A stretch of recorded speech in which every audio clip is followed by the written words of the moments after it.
마무리 소생하는 봄이 되었습니다. 오늘 우리 강대상에도 봄이 활짝 폈습니다. 오늘 인사를 이렇게 마십시다. 여러분이 꽃보다 더 아름답거든요, 지금 보니까. 그래서 오늘 인사는 꽃보다 아름답습니다. 이와 같이 인사 한번 하시겠습니다. 꽃보다 아름답습니다. 꽃보다 아름답습니다. 마무리 소생하는 봄을 맞이해서 저와 여러분의 모든 삶 가운데도 하나님의 은혜로 마무리 소생하는 꽃처럼 활짝 핀 은혜가 있으시기를 주님의 이름으로 축복합니다. 아멘. 자, 우리는 어려서부터요, 인과율이라는 교육을 받고 살아왔습니다. 세상의 원칙은 인과율의 원칙입니다. 원인과 결과에 따라 모든 것이 결정되는 게 이 세상의 이치고 원리인 거죠. 자, 그래서 지성이면 감천이고 하늘은 스스로 돕는 자를 돕는다라는 말씀이 우리의 중요한 인생의 격언처럼 우리는 여기고 살아왔습니다. 그래서 사람이 치성을 들이는 만큼 보답이 이루어진다고 믿는 것이 세상뿐만이 아니라 종교들도 마찬가지인 거죠. 자, 그래서 불교에서는 보시를 열심히 하고 수도와 고행을 해야 깨달음을 얻는다라고 그렇게 가르침을 받습니다. 또 카톨릭에서는 모두가 내 탓이요, 그러면서 선과 덕을 많이 쌓아야 된다라고 여깁니다. 그래서 사랑 많이 베풀고 선교, 구제, 헌금 이렇게 세상의 덕을 많이 쌓아야 된다고 가르치죠. 또 이슬람에서는 도덕적이고 윤리적인 사람이 되어야 하고 또 열심히 노력해야 되고, 이슬람에는 지하드라는 성전이 있습니다. 그래서 알라를 위해서 우리가 목숨까지도 바칠 수 있는 이와 같은 우리가 헌신이 있어야 된다라는 걸 이제 가르칩니다. 동양 철학을 바탕으로 한 모든 종교들도 그들이 하는 만큼 정신적, 육체적 복을 받는다라고 다 가르칩니다. 자, 여러분, 우리가 지금까지 신앙생활을 해오면서 가만히 되돌아보면 세상의 원리, 이와 같은 종교들, 그들 뿐이겠습니까? 어쩌면 기독교 안에도 우리가 한 만큼 복을 받는다라는 이런 치성의 원리가 우리가 많이 들어와 있다는 것을 우리는 깨닫게 되는 것입니다. 그런데 기독교는요, 이와 같이 하늘은 스스로 돕는 자를 돕는다라는 인과율의 원칙에 의한 치성의 종교가 아니고 바로 계시의 종교고 은혜의 종교인 줄 믿습니다. 여러분, 우리가 구원을 어떻게 받습니까? 구원을 오직 믿음으로 받는 거죠. 그렇습니다. 우리는 구원을 오직 믿음으로 받는 거지, 우리의 인과율에 의한 원칙으로 우리가 선을 많이 쌓고 덕을 많이 쌓고 착한 일을 많이 해서 그렇게 해서 하나님이 우리를 택해 주시고 구원을 받는 게 아니라는 거죠. 자, 그러면은 우리가 구원은 또 어떻게, 우리가 믿음은 어떻게 믿게 되었을까? 이게 참 궁금하잖아요. 저와 여러분이 신앙생활 지금 하고 있습니다. 그래? 내가 예수님을 지금 믿고 신앙생활을 하고 있는데 내가 믿음을 어떻게 갖게 되었을까? 이게 참 궁금하실 거예요. 그런데 그것은 우리는 이미 죄와 허물로 죽어 있었기 때문에 우리 스스로는 이 믿음조차도 우리가 믿을 수가 없는 존재였다는 거예요. 자, 에베소서 2장 1절 한번 보겠습니다. 시작. 그는 허물과 죄로 죽었던 너희를 살리셨도다. 그렇습니다. 우리는 이미 죽어 있었던 존재였다는 거예요. 존재였다는 거예요. 그러니까 우리가 육체가 죽었다는 걸 이야기하지 않은 게 아니죠. 그렇습니다. 허물과 죄의 그 상태가 우리는 이미 영적으로 죽어 있는 상태라는 거예요. 이미 저와 여러분은 영적으로 죽어 있었어요. 근데 죽어 있었던 저와 여러분이 내가 하나님을 믿어봐야지, 열심히 선을 좀 쌓고 덕을 좀 쌓아야지, 하나님께 감동을 좀 어떻게 해야지, 이런 일을 우리가 할 수가 없다는 거죠. 그래서 허물과 죄로 죽었던 저와 여러분을 하나님이 살리셨다라고 성경은 우리에게 말씀을 하고 있는 것입니다. 자, 에베소서 2장 5절을 보면 허물로 죽은 우리를 그리스도와 함께 살리셨고, 그렇습니다. 우리를 살리셨는데 어떻게 살렸냐면 허물과 죄로 죽은 우리를 그리스도와 함께 살렸다는 거예요. 그리스도와 함께. 그러니까 예수님이 이 땅에 오셔서 예수님이 십자가에 죽으시죠. 예수님이 십자가에 죽으시고 3일 만에 예수님이 부활하시거든요. 그때에 저와 여러분도 함께 죽고 함께 살렸다는 겁니다. 그래서 너희는 은혜로 구원을 받은 것이라 라고 성경은 분명하게 우리에게 말씀하고 있습니다.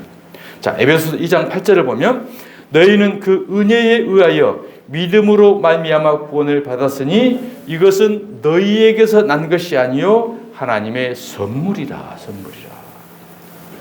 믿음이 누구에게서 난 것이 아니라고, 우리에게서 난 것이 아닙니다. 믿음이 우리에게서 난 것이 아니요 하나님의 선물이라는 거예요. 자, 그러니까 이걸 종합을 해보면 이미 우리는 허물과 죄로 죽어 있었어요. 죽어 있었던 저와 여러분을 하나님이 살립니다.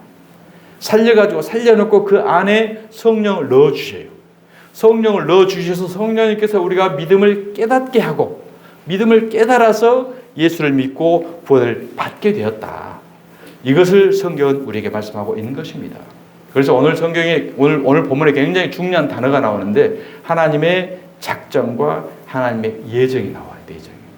이것을 우리가 깨닫지 못하면 일반적인 세상의 원리, 인과유의 원리, 모든 종교들의 원리 거기에 똑같이 들어갈 수밖에. 우리가 열심히 해야 되고 열심히 봉사해야 되고 하나님의 많이 받쳐야 축복받고 내가 한 대로 다 받는다는 거예요.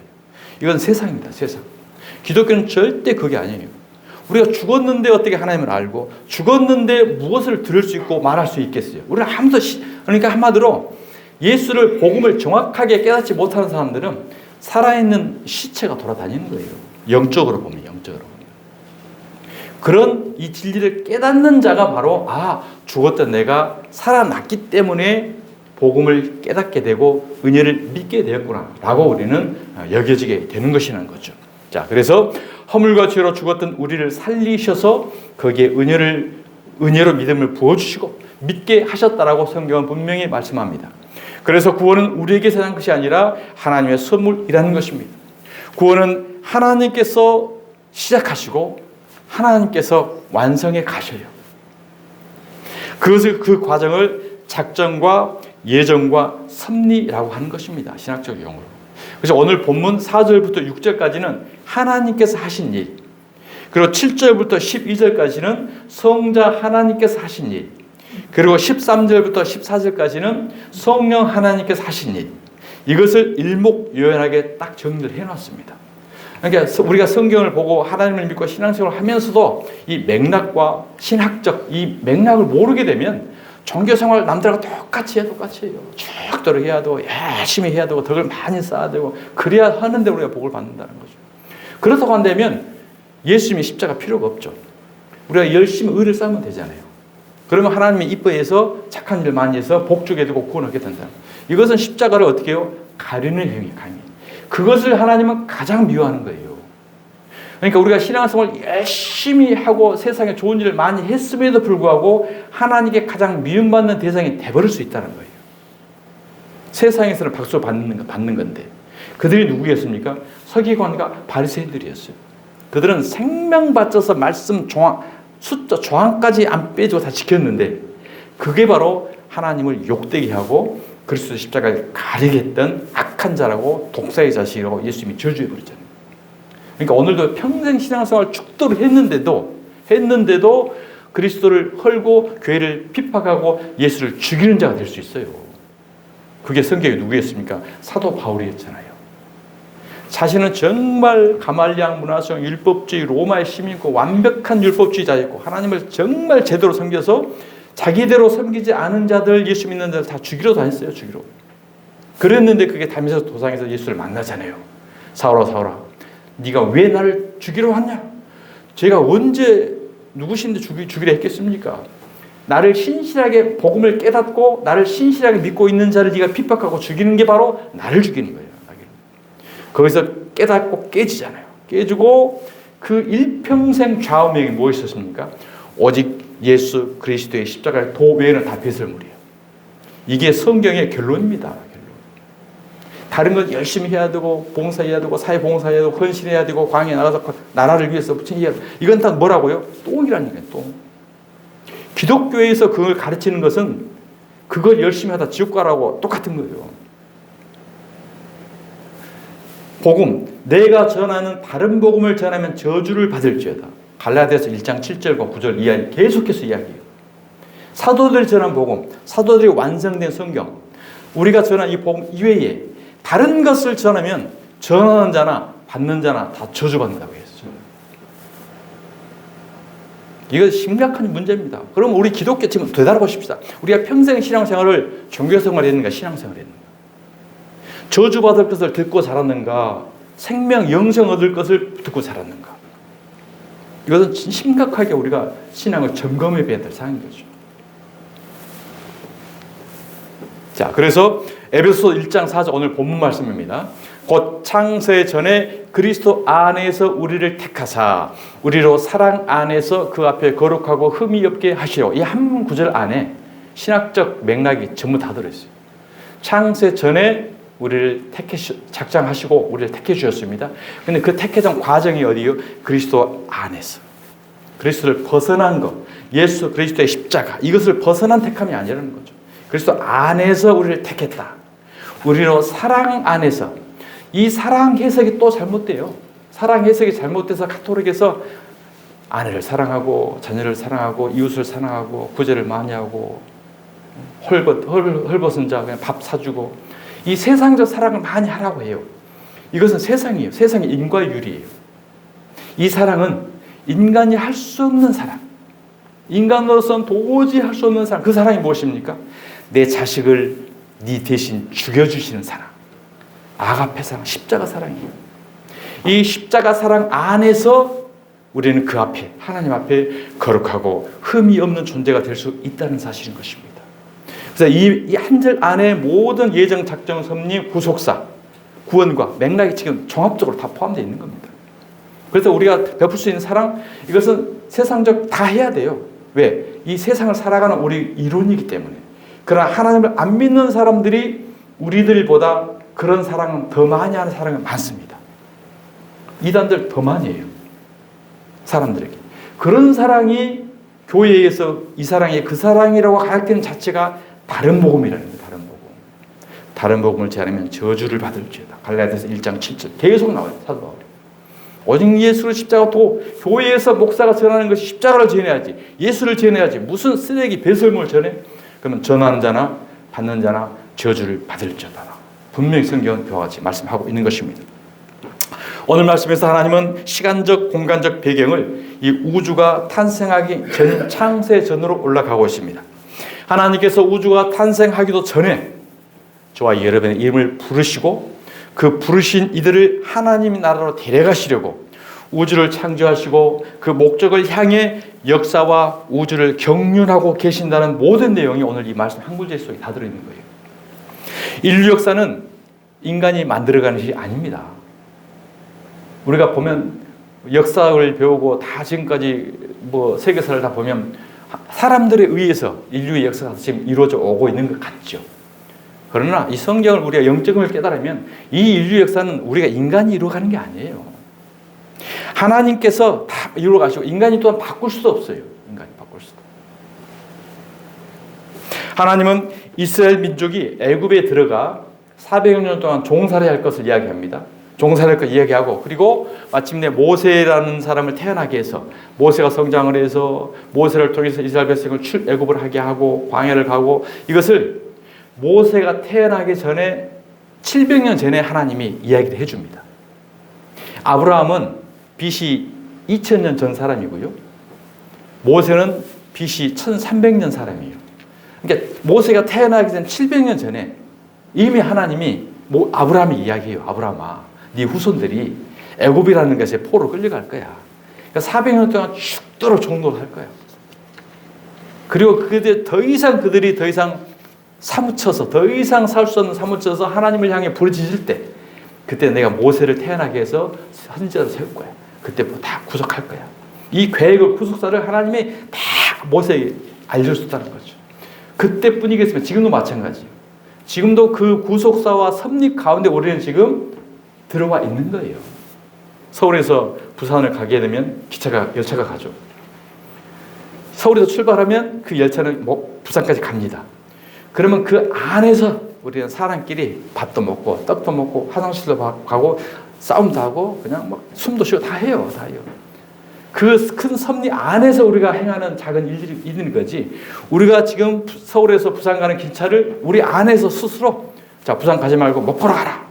우리가 금식해서 데모해서 목포로 가게 만들자. 광주로 가게 만들자. 할 수 없는 거예요. 그 안에서만 우리의 작은 소용돌이 뿐인가는 거죠. 큰 틀은 하나님의 섭리, 하나님의 역사에 우리는 포함되어 있다는 것입니다. 우리는 이것을 깨달아야 하나님의 은혜, 하나님의 섭리도 바로 우리에게 깨닫게 된다는 것입니다. 자, 창세기 15장 13절 보겠습니다.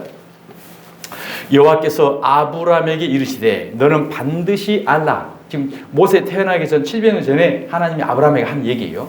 네 자손이 이스라엘 민족이 이방에서 애굽에서 객이 되어 종이 되어 그들을 섬기겠고 그들은 400년 동안 네 자손을 괴롭히리라. 하나님의 괴롭히리라고 사울을 세워놨어요. 그러니까 오늘만 나라가 잘 되니 못 되니 대통령이 어디 뭐 됐든 이거 때로는요 하나님 악한 자 다 세웁니다. 왜? 이스라엘 민족이 괴롭힘을 당해야 되거든요. 반드시 괴롭힘을 당해야 되기 때문에 바로를 세워가지고 400년 동안 고난을 당하게 한 거예요. 그 고난 때문에 이스라엘 백성들이 결국은 하늘을 향해 부르짖잖아요. 그게 없었으면 이스라엘 백성들 그 애굽이라는 곳에서 얼마나 그 처음에는 잘 살고 좋은 곳이었거든요. 요셉을 통해서 얼마나 풍요하고 부자였기 때문에 하나님 잊어버리고 산 거예요. 하나님 잊어버리고 정말 고센 땅, 족각뿌리 풍요 좋다고 띵가띵가 살았어요. 마침내 고난을 줘가지고 400년 동안 연단해서 하나님 우리 이걸 택했다면서요. 이 고생이 뭡니까? 제발 살려주세요. 눈물 뿌려 기도하니까 마침내 깨닫게 되니까 그때 건져준다는 거예요. 모세를 보내시. 그들을 섬기겠고 그들을 400년 동안 네 자손을 괴롭히리니 그들이 섬기는 나라를 내가 징벌할지며 마침내 징벌한다는 거죠. 깨닫고 부르짖을 때에 회개할 때에 그 후에 네 자손이 큰 재물을 이끌고 나오리라. 이게 하나님의 구속의 섭리입니다.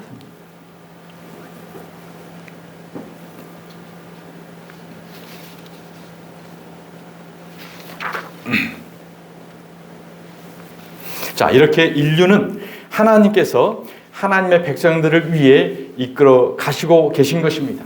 오늘 본문에서 하나님께서는 분명 저와 여러분을 창세 전에 우리를 택하셨다라고 말씀합니다. 그 택하신 이유가 뭘까요? 이유가 있을까요? 없을까요? 모릅니다. 뭐라고 했어요? 그 기쁘신 뜻대로. 우리 식으로 말하면 자기 마음대로. 하나님께서 그 기쁘신 뜻대로 창세전에 우리를 택했다는 거예요. 성경은 분명히 이렇게 모든 것은 창세전에 예정되어져 있었다라고 분명히 말씀을 합니다. 창세전에 하나님께서 우리를 택하신 것을 시작으로 우리의 구원이 시작이 되는 겁니다. 우리가 먼저 예수를 믿어서 구원을 받은 것이 아니라 하나님의 택하심에 먼저 있고 그 택한 자들에게 믿음이 주어지는 것이 구속의 순서예요. 순서. 근데 지금까지 우리 신앙생활하면 그게 전혀 아니었잖아요. 네가 믿어. 그러면 네 구원 받고 하나님의 은혜 주시고 축복 주시고 다 해줘. 이게 인과율이잖아요. 내가 하는 거에 따라서 되는 거예요. 그러면 극단적인 표현으로 이 세상의 모든 사람들이 예수를 안 믿어버리면 하나님의 모든 구속사는 꽝이네요. 예수 독생자를 십자가에 죽이신 것도 꽝이 되어버리는 거고 전능하시고 전지하신 하나님이 그런 허무맹랑한 과정 가운데 이런 일을 행할 수 없는 거잖아요. 완벽하게 완전한 분이시기 때문에 모든 섭리 가운데 있다는 것을 우리에게 말씀하고 있는 것입니다. 자, 데살로니가 후서 2장 13절을 보겠습니다. 시작.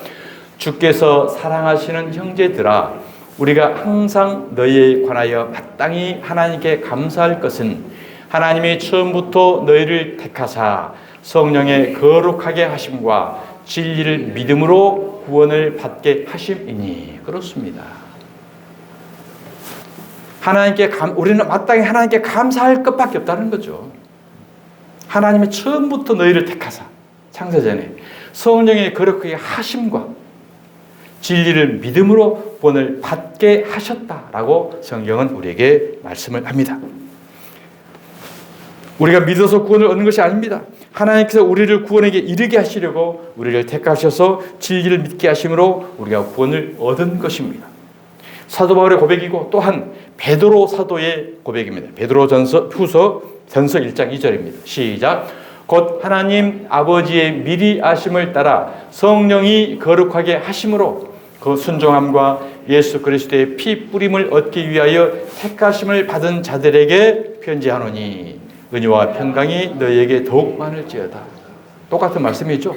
사도 베드로도 똑같은 말씀하고 있는 거예요. 하나님의 미리 하심을 따라 창세전에 택하심을 따라 성령이 거룩하게 하심으로 성령을 통해서 우리가 하나님을 믿음을 깨닫게 되고 거룩한 방법을 믿음을 알게 된다는 거죠. 그래서 성령을 통해서 우리가 순종하게 하시는 거예요. 순종함과 예수 그리스도의 핏뿌림을 얻기 위하여, 예수 그리스도의 십자가의 복음을 깨닫게 하기 위하여 택하심을 받은 자들에게 성경을 준 거예요. 택하심을 받은 자들을 위해서 예수가 이 땅에 오신 것입니다. 기독교가 세상에 나가서 택하심을 받지 않은 자들, 그들을 세상을 개혁하고 변화할 수 있을까요, 없을까요? 안 됩니다. 그러면 교회가 세상에 나가서 할 일 아무도 없냐? 아직 택하심을 받은 자들이 아직 복음을 듣지 못해서 오지 못한 그들에게 우리가 가서 복음을 증거하는 거예요. 이게 그들 속에는 택함을 받지 않는 자들도 많습니다. 그래서 우리가 복음 증거하고 선교사고 하는 것은 아직 복음을 듣지 못해서 창세는 택한 자들이 아직 남아있을 거 아니에요. 그들을 구원하는 거예요. 그래서 마침내 그들이 다 구원받게 하나님의 계획의 인원수가 찰 때 예수님은 재림하시고 세상은 불바다로 끝이 납니다. 지금 그 과정 중에 우리가 있는 거예요. 우리는 모르죠. 그래서 우리는 마땅히 전도하고 복음 증거하고 그들에게 계속 전할 뿐이에요. 그 중에 하나님의 택한 백성들이 복음을 믿고 듣고 돌아오게 된다는 것입니다. 저와 여러분도 그렇게 해서 여기에 돌아왔고 또 우리를 통해서 그들을 지금 하나하나 구원받는 과정 속에, 선미 속에 우리가 있게 되는 것입니다. 우리는 허물과 죄로 죽은 존재였습니다. 그래서 영적 청각과 영적 시각을 다 상실한 자들이었어요. 따라서 우리는 절대로 우리 스스로 하나님을 인식하고 믿을 수 없는 자들이었다는 것입니다. 그런데 하나님께서 창세전에 택하신 당신의 백성들에게 성령을 보내셔서 우리를 새롭게 창조해 버리셨습니다. 그래서 우리는 죄를 인식하게 되고 하나님을 인식할 수 있는 사람이 된 것입니다. 이렇게 구원의 시작은 하나님의 택하심, 이것을 소명이라고 하죠. 하나님의 부르심이라고 합니다. 이것을 신학적 용어로는 unconditional election, 무조건적 선택이라고 말을 합니다. 자, 하나님은 모든 인간들을 위해 예수님을 보내신 것이 아니라 하나님의 택하신 백성들만을 위해서 예수를 죽이신 것입니다. 예수는 결코 전 인류를 위해 죽지 않았습니다. 오늘 본문에 그리스도 안에서 우리를 택했다고 했잖아요. 그리스도 안에서. 그리스도 안에 중에서 우리를 택한 거예요. 자, 여러분, 택했다라는 말은 무엇입니까? 택했다라는 말은 많은 것들 중에서 선별했다는 거잖아요. 전부를 다 택했다라고 한다면 택할 이유가 없죠. 모두 다가 되는 거죠. 택했다라는 것은 많은 것들 중에서 특별히 선택하여 뽑았다. 이걸 우리에게 말씀하고 있는 것입니다. 세상의 수많은 죄악 가운데 특별히 구별하여 선택했다는 것입니다. 예수님께서 하신 말씀입니다. 요한복음 17장 6절 말씀 시작. 세상 중에서 내게 주신 사람들에게 내가 아버지의 이름을 나타내었나이다. 그들은 아버지의 것이었는데 내게 주셨으며 그들은 아버지의 말씀을 지키었나이다. 그렇죠? 세상 중에서 내게 주신 사람들, 세상 전체를 말하는 거예요. 근데 그 중에 하나님이 택한 사람, 이 바로 세상 중에서 내게 주신 사람들에게 내가 아버지의 이름을 나타내었나이다. 그들은 아버지의 것이었는데 내게 주셨으며 그들은 아버지의 말씀을 지킨다. 그러니까 지금 아버지의 말씀을 지키는 자들이 누구예요? 하나님 택한 자들.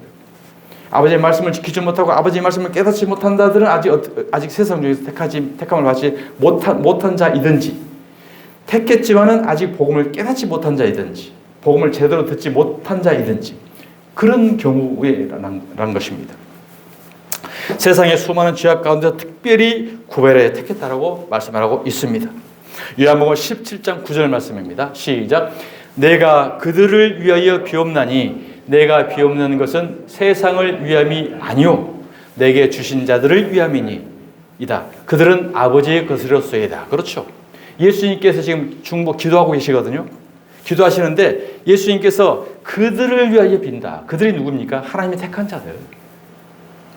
내가 비옵는 것은 세상을 위함이라고 아니라고요? 아니요. 예수님은 세상을 위한 게 아니에요. 그러니까 우리가 세상을 나가서 바꿔대고 이것은 예수님의 뜻에 반하는 겁니다. 내가 비옵는 것은 세상을 위함이 아니다.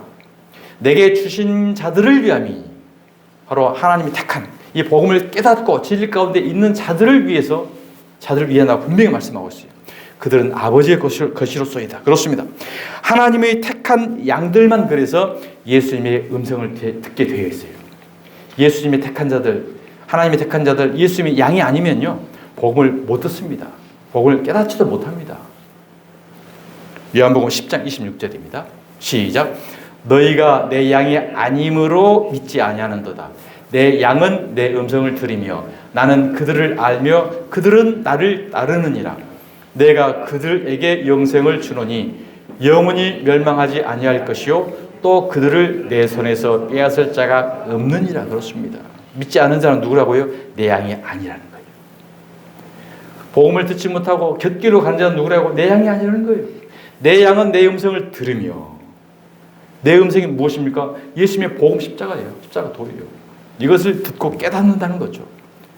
나는 그들을 알며 그들은 나를 따른다. 이 복음을 따르는 게 바로 하나님의 양입니다.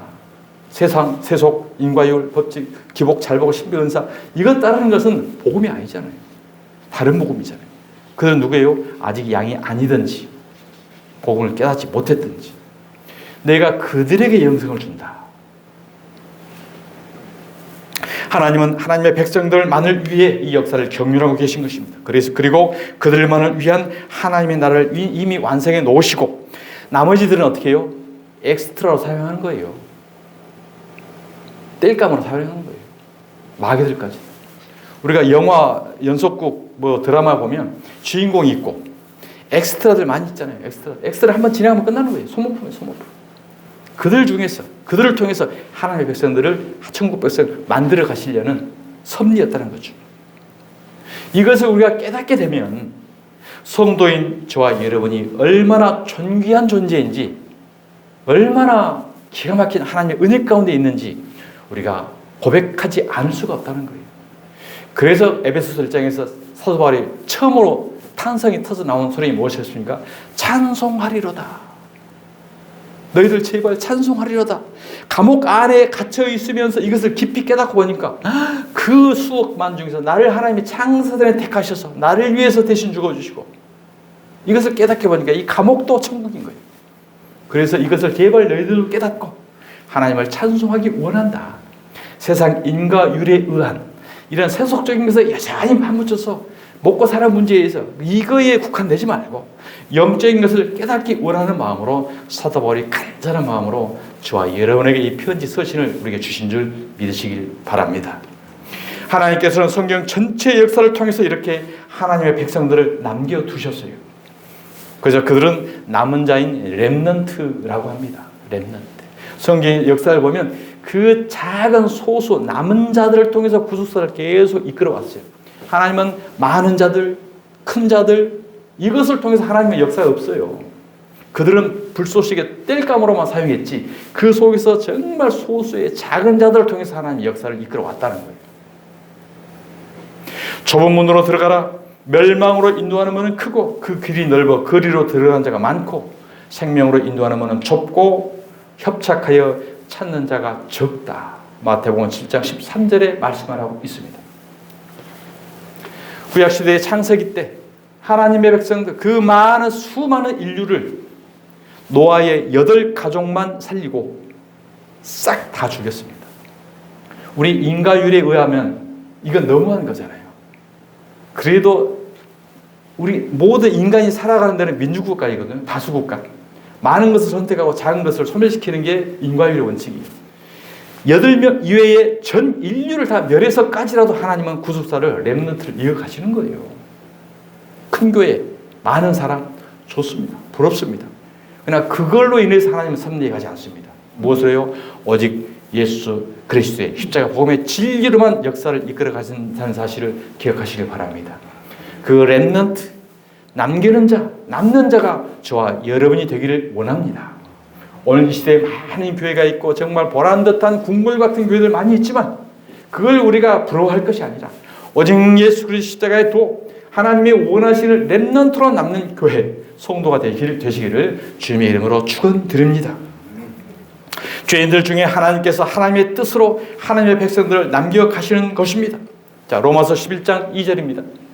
하나님이 그 미리 아신 자기 백성을 버리지 아니하셨나니 너희가 성경이 엘리야를 가리켜 말한 것을 알지 못하느냐. 그가 이스라엘을 하나님께 고발하되. 이게 뭔 말이냐면 구약시대에 아합과 이세벨이, 자, 엘리야가 갈멜산에 올라가가지고 아합과 이세벨의 그 무당 신들, 그들과 대결해요. 850대 1이 싸웁니다. 그래서 엘리야가 이겨요. 엘리야가 그들을 싹 다 죽였어요. 그런데 나중에 이 아합이, 이세벨이 엘리야를 죽이러 다닌 거예요. 죽이러. 자기 이단 목사들을 다 죽였다고. 그러니까 이제 엘리야가 그렇게 한번 싸웠는데 나중에 힘이 빠져가 도망다닌 거예요. 이세벨을 죽이려 하니까. 죽이면서 하나님, 로덴단 밑에 누워가지고 하나님, 나 더 이상 살기 싫어요. 나 죽여주세요. 보세요. 이 세상에 이스라엘 하나님 믿는 사람이 한 명도 없잖아요.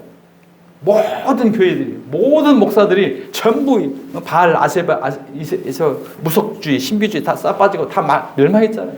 나 더 이상 못 싸워요. 나 혼자 남았어요. 이렇게 하나님께 탄식하고 있어요. 그때 하나님께서 주여, 그들이 주의 선지자들을 죽였으면 주의 재산들을 헐어버렸고 나만 남았습니다. 나만 남았습니다. 이단들이 복음의 진리, 자기하고 복음에 섰는 자를 다 죽여버리고 나 혼자 남았어요. 어떻게 해요? 내 목숨도 지금 찾고 있어요. 나 죽여주세요. 이와 같이 고백하는 거예요. 4절. 그에게 하신 대답이 하나님이 무엇이냐? 내가 나를 위하여 바알에게 무릎 꿇지 아니한 7,000명을 남겨두었다 하셨으니. 그렇습니다. 엘리야는 자기 혼자 남은 줄 알았어요. 아무도 없는 줄 알았어요. 근데 하나님이 숨겨둔 렘넌트가 있었다는 거죠. 자, 7,000명이라는 것은 성경에 이제 숫자라는 것은 역적인 의미예요. 7일은 7자라는 것은 완전수입니다. 하나님의 택한 완전한 7의 하나님의 백성이 있다. 1,000이라는 것은 많은 무리. 그러니까 내가 택한 완전한 하나님의 백성들이 많은 무리가 지금 있어. 이걸 지금 7,000으로 이제 표현적으로 우리는 이야기하고 있다는 거죠. 그런즉 이와 같이 지금도 은혜로 택하심을 따라 남은 자가 있느니라. 아멘. 주품의 교회가, 저와 여러분이 소수 작은 자이지만 하나님의 은혜로 택하심을 따라 남는 자 속에 들어가는 저와 여러분이 되시기를 주님의 이름으로 축원드립니다. 그러면 하나님께서 왜 우리를 택하셨는지는 아무도 모릅니다. 그것은 바로 그 기쁘신 뜻대로 우리를 택하셨다는 거예요. 우리가 그 사실을 깨달을 때 사도 바울처럼 찬송하리로다라고 우리는 감격 찬양이 나오지 않을 수가 없다는 것입니다. 여러분, 확실한 것은 모든 인간이 다 택함을 받지 못한다는 사실이에요. 우리 이 사실을 늘 마음속에 간직하고 깨닫고 있으면 돼요. 자, 로마서 9장 11절 보겠습니다. 제가 쭉 읽을게요. 그 자식들이 아직 나지도 아니하고 무슨 선이나 악을 행하지 아니한 때에 택하심을 따라 되는 하나님의 뜻이 행위로 말미암지 않고 오직 부르심을 이로 말미암아 서게 하려 하사. 그렇습니다. 야곱과 에서가 엄마인 리브가를 통해서 야곱과 에서가 태어났는데 아직 태어나기도 전에 이미 하나님이 선택했대요. 그들이 태어나가지고 신앙생활 열심히 했는지, 바른생활 열심히 했는지, 이쁜 짓 많이 했는지, 이거에 따라서 너를 믿고 안 믿고가 아니고 태어나기도 전에 이미 했다는 거예요. 리브가에게 이르시되 큰 자가 어린 자를 섬기리라 하셨나니. 큰 자는 에서입니다. 작은 자는 야곱이에요. 기록된 바 내가 야곱은 사랑하고 에서는 미워하였다 하신 것 같으니라. 자, 에서와 야곱의 일생 삶을 보면 인과율에 의한 법칙대로 산 사람이 에서입니다. 정말 그는 장자로서 열심히 가족을 먹여 살렸고요. 들에 나가서 일도 많이 했고요. 정말 훌륭하게 보란듯이 멋진 삶을 산 사람이에요. 박수받을 존경받는 인물로 사는 거예요, 에서가. 야곱은 어떤 삶을 살았습니까? 사기꾼 살잖아요. 엄마하고 공모해가지고 아버지도 속이고 형도 속이고, 리브가 자기 외삼촌 라반의 양도 다 사기치고, 흰양 줬더니 전부 얼룩양 만들어버리고. 흰양 줬더니 얼룩양 만드는 것이 뭐예요? 하나님의 백성을 만들어놨더니 세상에 거짓 성도 만들었다는 거예요. 그런데 그 말 가지고 어느 세계에서 제일 큰 교회에서는 바라밤의 법칙, 흰양이 얼룩양으로 많은 때로 부자 되지 않느냐. 그래서 우리도 야곱처럼 바라봄의 법칙 해가지고 큰 때 부자가 되자. 할렐루야하고 기도마다 박수치고 난리 나잖아요. 영적이 뭐예요? 하나님의 남는 자 백성을 세속적 더러운 성도로 만들었다는 거예요. 얼룩된 성도로. 이렇게 우리가 신앙을 잘못 가고 있는데도 대세가 그리 가요. 대세가. 신앙 대세가. 큰데 넓은데 많은 데가 하나님의 복음이 없어요. 왜 그럴까요? 우리는 죄인이기 때문에 죄성을 만져주면 좋아요. 인과유의를 주면 좋아요. 네가 한 만큼 더 큰 복을 받아. 그러면 우리 자부심을 느껴요. 할 수 있을 것 같아요. 금식 20일 아니야 40일 할 수 있을 것 같고 죽지만 않으면 아주 막 생명도 바칠 것 같고 그러면 뭐 주어진다고 하기 때문에 그게 동기부여를 발로시키는 거고 이단들의 특성이 그래요. 너 이것만 하면 큰 이게 있어. 집만 팔아바치면 네 자손 만대가 복을 받아. 이와 같은 동기와 인과율을 만들어줘요. 부처질하는 거죠. 기독교는 전혀 그게 아니거든요. 반대거든요. 근데 교회 안에도 그런 데가 지금도 많이 있습니다. 강대 선파를 많이 인과율론지 계속 동의를 시키고 자극을 시키고 발동을 시켜서 모이게 만들고 헌신하게 만들고 복종하게 만드는 거죠. 그래서 바로의 노예를 만들고 있는 거예요. 이스라엘 백성들은. 하나님의 백성들은. 자, 하나님께서 자, 14절 자, 성경 그런즉 우리가 무슨 말을 하려 하나님께 불의가 있느냐 그럴 수 없느니라. 모세에게 이르시되 내가 긍휼히 여길 자를 긍휼히 여기고 불쌍히 여길 자를 불쌍히 여기리라 하셨으니 하나님 기쁘신 뜻대로 했다는 거죠. 그런즉 원하는 자로 말미암도 아니요 다른 박질하는 자로 말미암도 아니요 오직 긍휼히 여기시는 하나님으로 말미암음이니라. 아멘. 그렇습니다. 자기가 원한다고 된 것도 아니고 열심을 냈다고 된 것도 아니고 무엇 때문에 하나님의 긍휼히 여기시는 하나님으로 말미암아 택하고 구원하고 선택했다는 거예요. 그러면 생각해 보십시오. 그 수억만 인구 중에 있습니다. 창세전에 하나님이 저와 여러분 한 사람 한 사람을 택해가지고 오늘 이 시대에 천국 백성으로 만들어 가시는 그 구속사 가운데 있다는 자신, 이것을 깨달으면 좀 억울해도 좀 가난해도 좀 세상에 불의가 있어도 여기에 우리가 연연하지 않을 수 있다는 거예요. 사도 바울처럼 감옥에 갇혀 있어도 찬송할 수 있는 이유가 된다는 것입니다. 사랑하는 성도 여러분, 이 세상에 국한하지 말고 이 영적 진리 가운데 있게 들어가게 되면 진정한 하늘의 은혜와 평강으로 물길을 걷는 세상을 초월하는 은혜 가운데 살아가는 저와 여러분이 되게 될 줄 믿습니다.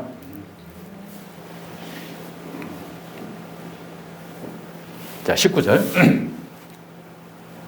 자, 혹 네가 내게 말하길 그러면 하나님이 어찌하여 허물하시느냐. 이제 이와 같이 변증하는 사람도 있어요. 자, 하나님은 공평하지 못하네. 하나님이 인간을 만들 때면서 왜 누구는 어떤 사람은 택하고 어떤 사람은 불쏘시게 버려? 공평하지 않네? 이와 같이 불평할 사람이 있을 수 있다는 거죠.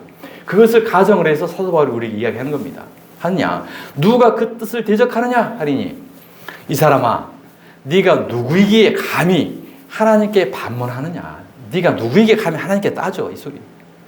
지음을 받은 물건이 지은 자에게 어찌 나를 이같이 만들었느냐 말하겠느냐? 그러죠? 21절. 토기장이가 진흙 한 덩이로 하나는 귀히 쓸 그릇을 하나는 천히 쓸 그릇을 만들 권한이 없겠느냐?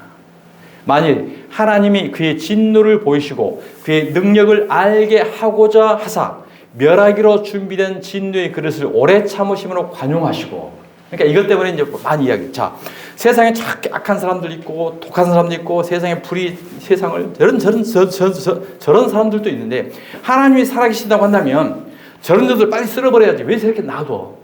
이렇게 우리가 항변하는 사람도 있잖아요. 그게 그 말씀이에요. 만약 하나님이 그의 진노를 보이시고 그의 능력을 알게 하고자 하사 멸하기로 준비된 진노의 것을 오래 참으심으로 관용하고 있다는 거예요. 오래 참고 지금 보고 있다는 거예요. 하나님이.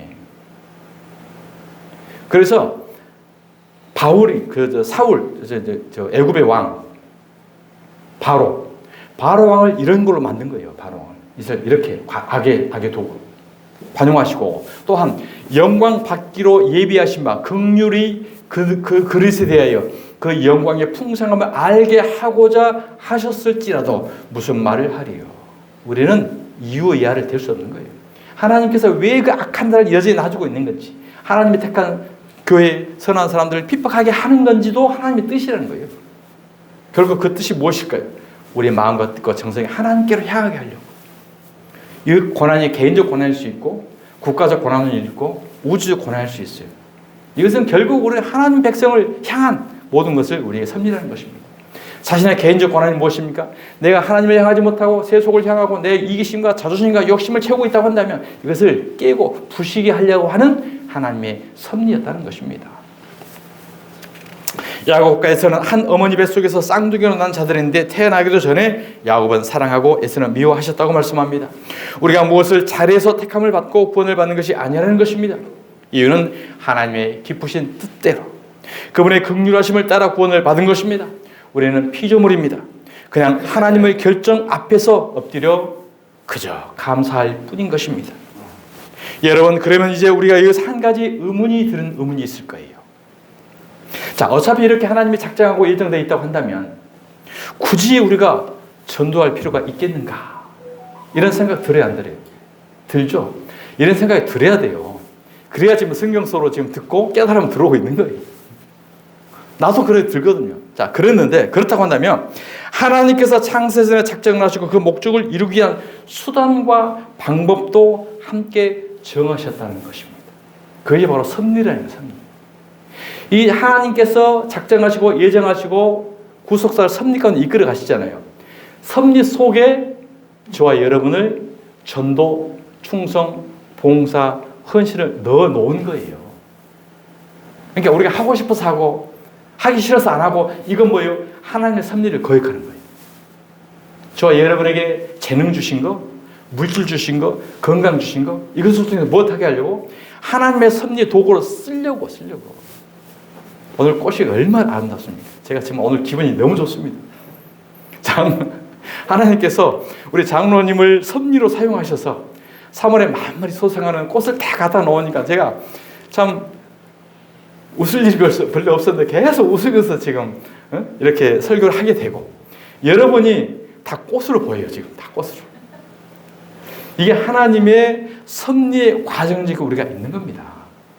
우리가 건강 주신 거 하나님의 섭리를 열심히 하라고 준 거지 내가 하고 싶으면 하고 안 하고 싶으면 안 하고 우리 물질 주신 거 하나님의 영광 도구로 쓰임받게 하려고 또 축복 주신 거예요. 그러면 그걸 위해서 쓸 때 하나님은 더 부어주시는 거고 하나님의 용도대로 쓰고 있기 때문에 그렇기 때문에 우리가 전도하는 것도 마찬가지예요. 우리를 그 전도를 통해서 우리가 구원을 받았고 또 전도를 통해서 하나님의 구속사의 섭리 가운데 우리가 지금 행하고 있는 겁니다. 저는 설교하고 있는 것도 하나님의 구속사 가운데 하고 있는 거고 내가 하고 싶어서 한 게 아니에요. 이게 저와 여러분의 모든 하나님의 백성들은 작정과 예정과 섭리 속에 있으면서 그 하나님의 인도하심 속에 감동도로 한 걸음 한 걸음 순종해 나아가는 것 이것이 바로 하늘나라 천국 백성으로 만들어가는 거고 이들이 바로 순종하는 거고 이들을 하나님께서 이 땅에서 우리가 필요한 것들도 더 부어주셔요. 왜? 하나님 나라를 더 섭리를 더 활성해 가게 하시려고. 그래서 우리는 하나님의 방법과 수단으로 순종하여 전도할 뿐입니다. 누가복음 17장 10절에 보면 이와 같이 명령받은 것을 다 행한 후에 우리는 무익한 종이라 우리가 마땅히 하여야 할 일을 한 것뿐이라 할지니라. 그렇습니다. 그러니까 교회에서 내가 이것도 했는데 저것도 했는데 내가 얼마나 능력 있고 얼마나 관록했는데 이건 뭐예요? 전혀 복음적이지 않는 거예요. 하나님이 하게 해서 섭리 가운데 하게 하고 있는 건데 내가 한 겁니까? 우리는 마땅히 건강 좋기 때문에 봉사하는 거고 재물 좋기 때문에 헌신하는 거고 재능 능력 좋기 때문에 또 우리 일을 하는 거고 이것은 하나님이 우리에게 부여해 주신 거지 내가 얼마만큼 봉사했고 내가 얼마만큼 헌금했고 내가 이 교회에 기여한 공로가 얼마나 있고 이것은 바로 인과율, 세속, 종교 노름이에요. 하나님 뜻을 참 벗어난 겁니다. 마땅히 하여야 한 것을 한 것뿐입니다. 아멘. 건강 줘가지고 열심히 헌신하면 좋잖아요. 가만히 누워가지고 청소 안 하는 게 좋습니까? 식당 봉사 능력 주셔서 열심히 하는 게 좋잖아요. 할 수 없는 형편에서 안 하는 게 좋습니까? 물질이 많이 줘서 하나님 나라를 위해서 헌금하는 게 좋잖아요. 물질 하나도 없어서 헌금 못 하는 게 좋습니까? 이것이 막 이 섭리 가운데 있으면 이것을 어떻게 해요? 은혜로 하게 되는 거예요. 은혜로 감사를 해야 되는 거예요. 그래서 하나님은 억지로나 인색함으로 하려면 하지 말라는 거예요. 하나님은 은혜로 감사로 깨달은 자가 할 수 있다는 겁니다. 깨달은 자가. 그래서 우리는 하나님의 수단과 방법으로 순종할 뿐입니다. 우리의 전도가 영혼을 살릴 힘이 있는 것이 아닙니다. 뭐 때문에 우리는 그 행함의 순종에 포함되어 있을 뿐이에요. 우리가 전도 열심히 하긴 해요. 그러나 우리가 전도한다고 해서 그가 믿는 건 아니에요. 우리는 역할만 수행할 뿐이에요. 수행할 뿐. 결과는 하나님이 하셔요. 하나님이 택한 자였다고 한다면 우리가 얼굴만 봐도, 우리 모습만 봐도 예수 믿게 될 것이고, 하나님의 택한 자가 아니라고 한다면 억만금을 들여서 달래고 얼레고 달래고 신방 가고 별짓 하더라도 안 올 수 있어요. 그러니까 우리는 그 결과는 보지 않고, 그러니까 교회가 뭐 신방 가야 돼, 목사가 저러면 돼, 이거 인과율이에요. 세상 단체도 계모임 같은 거. 그러니까 하나님의 뜻에 맡기고 우리가 마땅히 할 것만 해야 될 뿐인 거지, 세속의 계모임으로 단체의 활동을 그대로 교회에 접목시키면은 하나님의 우리 섭리를 벗어날 수 있다는 것입니다. 고린도전서 1장 21절입니다. 시작. 하나님의 지혜에 있어서는 이 세상이 자기 지혜로 하나님을 알지 못하므로 하나님께서 전도에 미련한 것으로 믿는 자들을 구원하시기를 기뻐하셨도다. 그렇습니다. 미련한 짓 같지만 이 전도를 통해서 하나님의 섭리를 지금 구속사를 이어가고 있는 거예요. 렘넌트, 남는 자를 찾고 있는 겁니다. 설학에서 하나님 택한 자가 누구일까? 렘넌트. 그 렘넌트가 저와 여러분이었고, 또 저와 여러분을 통해서, 전도를 통해서 봉사, 헌신과 충성, 헌금을 통해서 또 그 렘넌트를 찾고 있는 겁니다. 그 과정 속에 우리는 섭리 가운데 포함되어 있는 것입니다. 우리의 전도나 설교가 하나님의 도구로 순종하여 쓰여지게 될 때 하나님께서 역사하시는 거예요. 우리가 사람을 달래고 얼리고요, 안 돼요. 우리는 할 뿐이에요. 행위만 할 뿐입니다. 우리를 창세 전에 하나님께서 택하신 이유가 무엇입니까? 그것은 바로 거룩하고 흠이 없게 하시려는 것입니다. 거룩하고 흠이 없게 하는 방법은 단 한 가지 방법밖에 없어요. 예수님께서 십자가에 죽으시고 성령의 도우심으로 그 예수를 믿게 되었고, 그래서 우리는 영원한 하늘나라의 백성이 된 줄 믿으시길 바랍니다. 말씀을 마치겠습니다. 사랑하는 주님의 성도 여러분, 새하늘과 새 땅에서 그 은혜의 영광을 찬송하며 영생 복락을 누릴 수 있는 이 소망을 품고 우리에게 맡겨주신 은혜, 하나님의 섭리, 사명을 충성되이 감당함으로 저 영생뿐만이 아니라 이 땅에서도 하늘의 신령한 은혜와 땅의 기름 제복을 풍성하게 받아 누리면서 살아가는, 기쁨 가운데 살아가는 저와 여러분이 되시기를 주님의 이름으로 축복합니다. 아멘. 하나님 아버지 감사합니다. 창세 전에 나를 택하셨다라는 이 은혜를 다시 한번 듣고 깨닫습니다.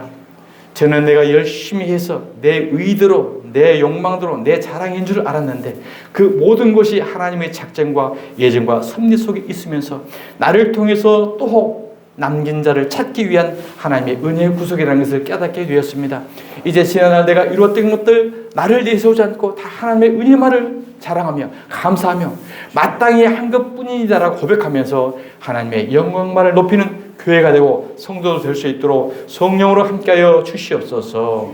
거룩하신 예수님의 이름으로 기도드리옵나이다. 아멘.